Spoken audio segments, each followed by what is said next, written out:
No tengo relación con mi medio hermano porque fue fruto de la infidelidad de mi padre, y ahora pretende mudarse a mi casa como si me debiera algo, y toda mi familia me culpa. Cuando recibí un mensaje de texto que decía, oye, hermano, necesito un lugar donde quedarme un tiempo, ni siquiera tenía guardado ese número. Me quedé mirando la pantalla como un idiota porque la última vez que escuché algo sobre él fue hace años, cuando mi mamá, llorando, me contó que mi papá había tenido un hijo con otra mujer. Yo tenía 10 años, nunca vi a ese niño como familia, solo era otro error de un tipo que nos había destruido. Ahora, de repente, me escribía como si fuéramos hermanos de toda la vida. No respondí. Pensé que si lo ignoraba se iría solo. Pero a los 2 días empezó a llamarme. Primero una vez, luego 3 veces seguidas. Después dejó mensajes de voz. En uno lloraba. Decía que estaba viviendo en su coche y que no tenía a dónde ir. Ni siquiera sabía en qué ciudad estaba él. Busqué el código de área y vi que era de un lugar a 5 horas de aquí, en Florida. Al parecer sabía dónde vivía porque mencionó tu casa cerca de la playa. Me dio rabia que supiera eso. Yo nunca le dije. Nunca habíamos hablado. Alguien de la familia tuvo que darle mi información. ¿Pero quién? Hace años que no hablo con ninguno de ellos. Mi madre, mis tíos, todos siguieron tratando a ese niño como si fuera igual que yo. Como si a mí no me hubieran partido en dos. Yo crecí viendo a mi mamá llorar cada noche por culpa de mi papá, mientras ellos hacían fiestas con la nueva familia. Bloqueé su número. Pensé que era suficiente. Pero no. Al día siguiente me empezó a escribir desde otro número. No solo me pedía ayuda. Me reclamaba. Eres mi único hermano. Tú tienes una casa grande, no seas egoísta. Papá hubiera querido que nos apoyáramos. Me hervía la sangre. Mi papá. Ese cabrón que ni se apareció cuando me gradué porque estaba ocupado con su otro hijo. Y no solo eran sus mensajes. Me empezaron a escribir primos, una tía que ni me saludaba desde que tenía 15 años. Es tu hermano, no seas cruel. La familia siempre ayuda. Dios te está mirando. De repente todos recordaron que yo existía, pero solo para llenarme de culpa. Me encerré en casa. No sabía qué hacer. Cada vez que vibraba el teléfono me daban ganas de vomitar. Me daba miedo salir, ir al supermercado, ir al trabajo. ¿Y si aparecía? Yo no quería verlo. No quería tenerlo en mi casa. No quería saber nada de él. Mi vida estaba bien. No perfecta, pero tranquila. Tenía mi trabajo remoto, mi perro, mi espacio. Hasta que una mañana, hace 2 semanas, salí a tirar la basura, y ahí estaba. Sentado en la banqueta, con una mochila a los pies. Me quedé congelado. Me quedé congelado en la puerta, con la bolsa de basura en la mano. No supe qué hacer.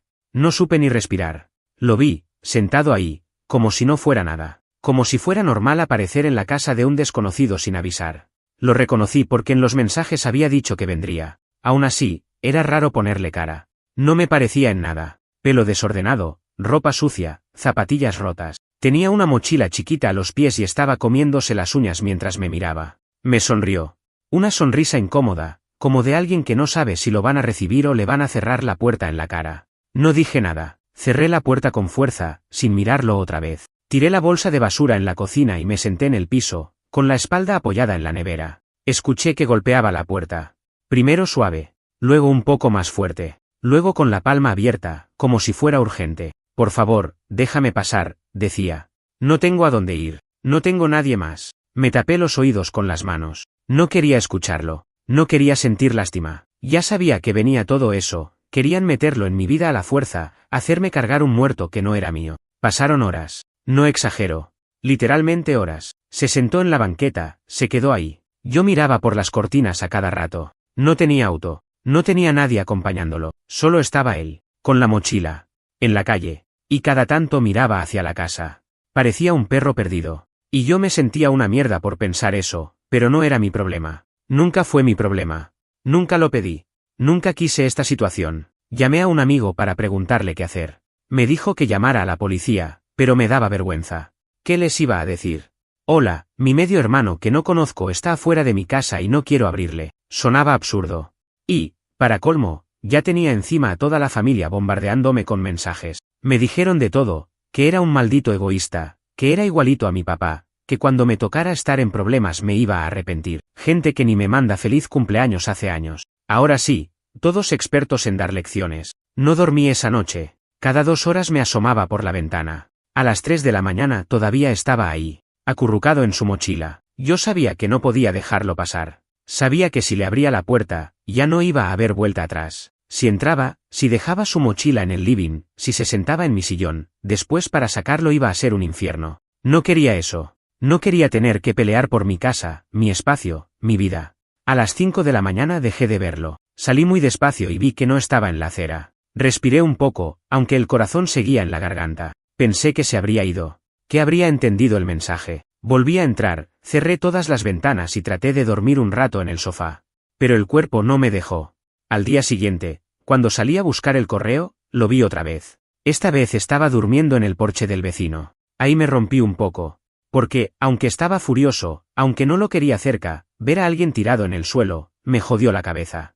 Pero incluso así, no era mi culpa. No era mi responsabilidad. Era un adulto. No un niño perdido. Un puto adulto que eligió venir hasta acá a hostigarme. Ese día recibí un mensaje de una de mis primas. Me dijo que si no lo ayudaba, ella misma iba a venir a convencerme. Lo puso así, entre comillas. Una amenaza apenas disfrazada. Respondí que si se aparecía en mi propiedad, también llamaría a la policía. Me bloqueó enseguida. La tensión seguía creciendo. Cada vez que escuchaba un auto frenar en la calle, pensaba que venían todos juntos a hacerme un escándalo. Vivía solo. No tenía a quién llamar para protegerme. Mis amigos trabajan todo el día, mis vecinos no se meten en problemas ajenos. Y yo sentía que estaba solo contra una familia entera que había decidido que ahora sí, de pronto, yo importaba. El medio hermano seguía ahí. No hablaba, no pedía nada. Solo estaba, sentado. A veces dormido. A veces mirando el cielo. Y yo cada vez más encerrado en mi propia casa. Cada vez más paranoico. Cada vez más asustado. Hasta que un día todo se puso peor. Mucho peor. Fue al tercer día cuando las cosas escalaron de verdad. Yo estaba encerrado en casa, mirando series en la computadora con el volumen bajo, tratando de fingir que todo estaba bien, cuando escuché que tocaban la puerta otra vez. No era un golpe normal. Era fuerte, insistente, como de alguien que ya no estaba pidiendo permiso. Me asomé por la mirilla y vi a 2 personas más. No solo estaba él. Ahora había traído refuerzos. Una mujer que reconocí como una de mis tías por parte de padre, a la que no veía desde hacía fácil 15 años, y un tipo que no conocía. Estaban los 3 parados en la puerta, hablando entre ellos, como si planearan algo. Mi corazón empezó a latir tan fuerte que me dolía el pecho. Me fui hacia atrás, hacia la cocina, sin hacer ruido. Me senté en el suelo otra vez, temblando. Golpearon durante media hora. Primero uno, después otro, después todos juntos. «¿Sabemos que estás ahí?», gritaban. «No seas cobarde. Solo queremos hablar». Mi medio hermano hasta se agachó frente a la ventana del salón y me miró directo, como suplicando. Movía los labios diciendo, «Por favor, hermano». Me sentí sucio. Asqueado. Con ganas de vomitar.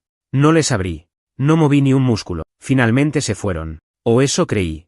Una hora después, escuché pasos en el patio de atrás. Corrí a ver por las cámaras de seguridad. Ahí estaban, rodeando la casa, buscando entradas, mirando bajo las macetas, tocando las ventanas como si esperaran que estuvieran abiertas. Sentí un miedo que no había sentido en mi vida. No era solo incomodidad ahora. Era miedo real. De que entraran. De que me hicieran algo. Llamé a la policía. Me temblaba tanto la voz que apenas podía hablar. Les expliqué todo. Me dijeron que mandarían una patrulla. Me dijeron que no saliera. Esperé.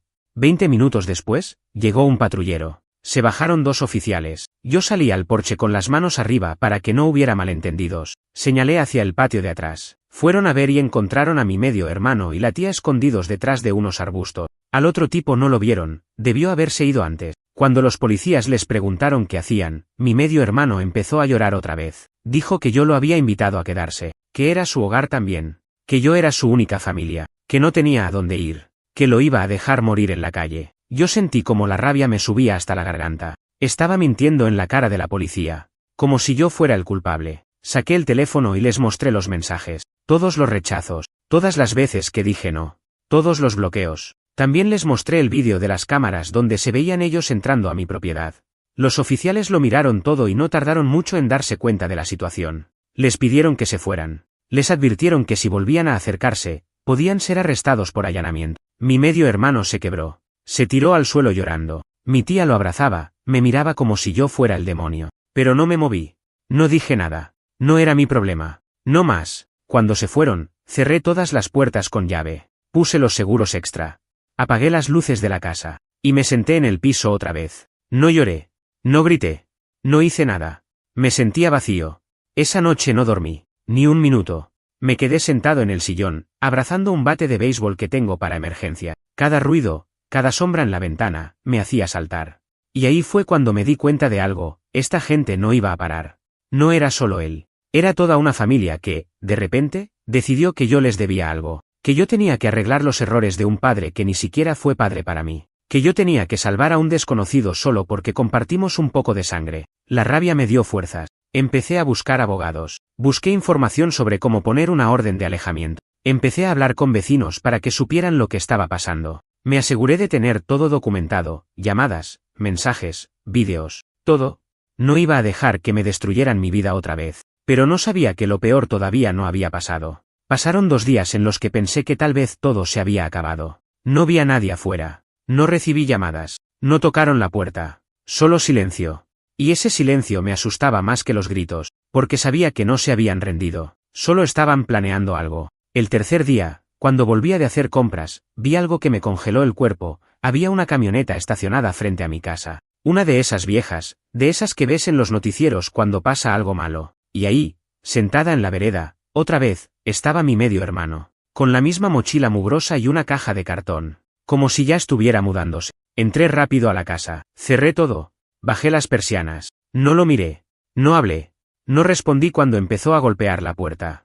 Escuché su voz, más ronca ahora, diciendo que tenía todo listo, que solo necesitaba unos días, que no era para siempre, que después se iría.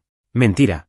Sabía que si entraba no iba a salir jamás. Llamé otra vez a la policía. Ya me conocían en la comisaría. Ya sabían el caso. Me dijeron que mandaban a alguien. Mientras esperaba, me puse a revisar las cámaras. Y vi algo que me hizo temblar. En la madrugada, esa camioneta había pasado frente a mi casa al menos 5 veces. Había grabaciones claras. A las 2, a las 3, a las 5 de la mañana. Como si estuvieran vigilando. Como si esperaran encontrarme en un descuido. Los policías llegaron y lo encontraron durmiendo sobre la caja. Lo despertaron y le pidieron su identificación. Dijo que no la tenía. Les contó la misma historia de siempre, llorando, diciendo que éramos hermanos y que yo lo había invitado. Mostré las pruebas de nuevo. Mensajes bloqueados, vídeos, todo. Esta vez, los oficiales fueron más duros. Le dijeron que si se acercaba de nuevo a mi propiedad, iba a ser arrestado. Le pidieron que se retirara del vecindario. Se fue caminando, arrastrando la mochila y la caja, como un espectro. Pero la camioneta seguía ahí. Esperó a que los policías se fueran y dio una vuelta por la manzana. Me di cuenta porque el timbre con cámara lo captó. No tocó, no bajó del vehículo, solo pasó despacio, mirando la casa. Esa noche reforcé todo. Puse barricadas en las puertas, dormí con las llaves en el bolsillo. Cada crujido de la madera, cada golpe de viento, me hacía brincar. Tenía el bate al lado de la cama y una linterna en la mano. No era normal vivir así. Me desperté a las 5 de la mañana sobresaltado por una notificación del sistema de cámaras. Cuando abrí la app, vi la camioneta otra vez, estacionada un par de casas más abajo. Apagué todas las luces y me escondí detrás del sofá. Me quedé ahí, en silencio absoluto, hasta que empezó a amanecer. A las 7:30, se fueron. No podía más. Ese mismo día fui personalmente a la estación de policía. Pedí hablar con un oficial superior. Les expliqué todo, mostré las grabaciones. Me asesoraron para pedir una orden de alejamiento urgente. El oficial que me atendió me miró serio y dijo, hazlo ya. Porque esto no va a terminar bien si no actúas. No sabía ni por dónde empezar. Nunca en mi vida pensé que iba a necesitar protegerme de alguien que, técnicamente, era mi medio hermano. Pero ahí estaba yo, en medio de una situación absurda, peleando por mi derecho a vivir tranquilo en mi propia casa. Esa tarde inicié el trámite, llené papeles, entregué copias de los mensajes, fotos, vídeos, todo, firmé declaraciones, juré ante un juez que tenía miedo por mi seguridad.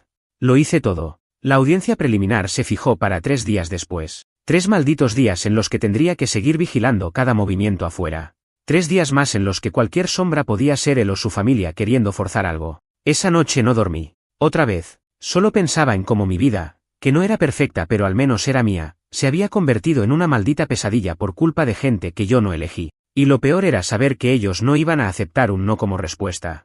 Los 3 días antes de la audiencia fueron un infierno. No hubo descanso, no hubo respiro. Cada sonido afuera me ponía alerta. Cada auto que pasaba lento me hacía correr a revisar las cámaras. No podía concentrarme en el trabajo.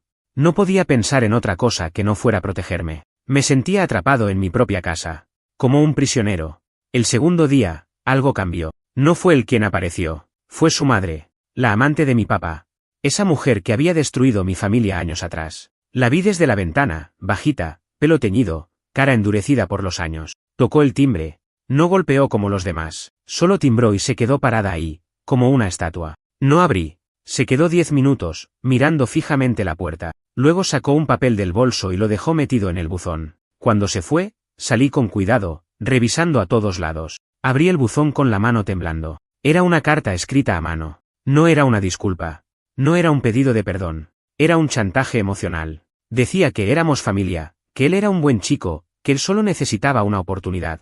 Que si yo no lo ayudaba, me iba a perseguir la culpa toda la vida. Que su hijo no merecía estar en la calle, por errores del pasado que no eran su culpa. Arrugué el papel y lo tiré directo a la basura. Ese mismo día reforcé las cámaras de seguridad. Llamé a un cerrajero para cambiar todas las cerraduras. Compré un spray de gas pimienta y un taser. No quería tener que usarlos, pero tampoco iba a dejar que nadie entrara. Y entonces, la noche antes de la audiencia, pasó lo peor. Estaba acostado, mirando el techo, sin poder dormir, cuando el sistema de cámaras me mandó una alerta, movimiento en el patio trasero. Salté de la cama. Abrí la app.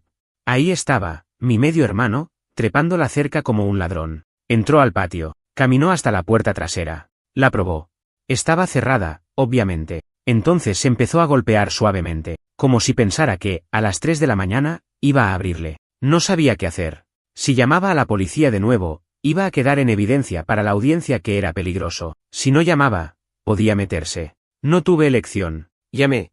La operadora me mantuvo en la línea mientras 2 patrullas venían en camino. Yo miraba la cámara, viendo cómo él daba vueltas en el patio, murmurando cosas que no entendía. Parecía drogado. O desesperado. O las dos cosas. Cuando llegaron los policías, intentó correr. Saltó la cerca de nuevo. Pero lo agarraron a media calle. Gritaba. Lloraba. Decía que yo era su hermano, que no podían hacerle eso, que solo quería hablar. Lo arrestaron esa noche. Y no voy a mentir, sentí alivio. Un alivio sucio, amargo.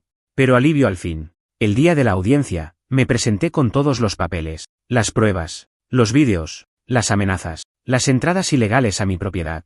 Mi medio hermano no apareció. Estaba detenido.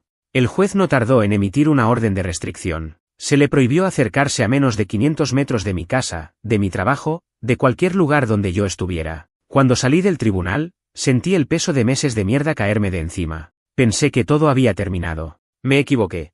Después de la audiencia, los primeros días fueron raros. No sabía si confiar en el silencio. Parte de mí pensaba que era solo la calma antes de otra tormenta. Parte de mí quería creer que ya estaba libre de todo ese desastre. Seguí con las rutinas de siempre, trabajar, limpiar la casa, intentar dormir. Pero todo lo hacía en estado de alerta, como si en cualquier momento fueran a tirar abajo la puerta. Y no me equivocaba.